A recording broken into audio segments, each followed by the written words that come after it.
The kitchen was a sanctuary of sorts, a small, warm pocket of life carved out of the vast, unyielding plains of Willow Creek.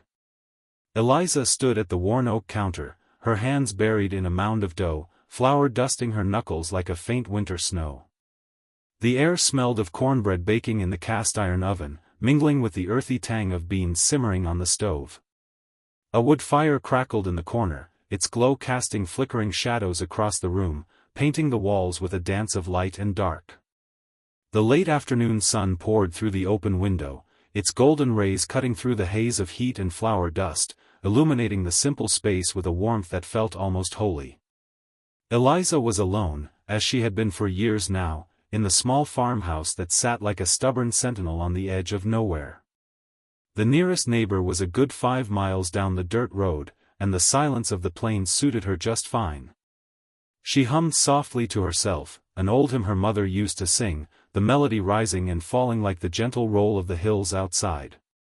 It was a song of comfort, of quiet faith, and it filled the kitchen with a kind of intimacy that made the solitude feel less like loneliness. Outside, the world was a different kind of quiet, dry, expansive, and unrelenting. The plains stretched endlessly under a sky so wide it seemed to press down on the earth, daring anything to stand too tall. The wind carried the faint scent of sagebrush and dust, and the only sounds were the occasional cry of a hawk or the distant rustle of tumbleweeds skittering across the hard-packed ground. Eliza didn't hear the hoofbeats at first, too lost in the rhythm of her kneading, her fingers pressing and folding the dough with practiced ease. Her humming grew bolder, the notes weaving through the air like a thread, stitching together the moments of her solitary afternoon. She didn't know that someone else had heard her, someone who wasn't supposed to be there. The cowboy was a shadow on the horizon at first, a lone figure astride a dun-colored horse, moving slow across the plains.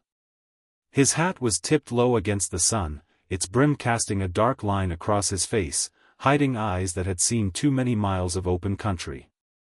His name was Caleb, though few in these parts knew him well enough to call him that. He was a drifter, chasing work where he could find it, maybe running from something too, though he'd long stopped trying to name what it was. His coat was dusted with the red earth of the trails, his boots worn thin from months of riding. He'd been on the move for days, his only company the creak of his saddle and the steady clop of his horse's hooves. He wasn't looking for anything particular as he passed by the farmhouse, just another stretch of road to nowhere. But then he heard it, the humming. It was faint at first, a whisper of sound that seemed to rise from the earth itself, carried on the breeze through the open window of the farmhouse. Caleb.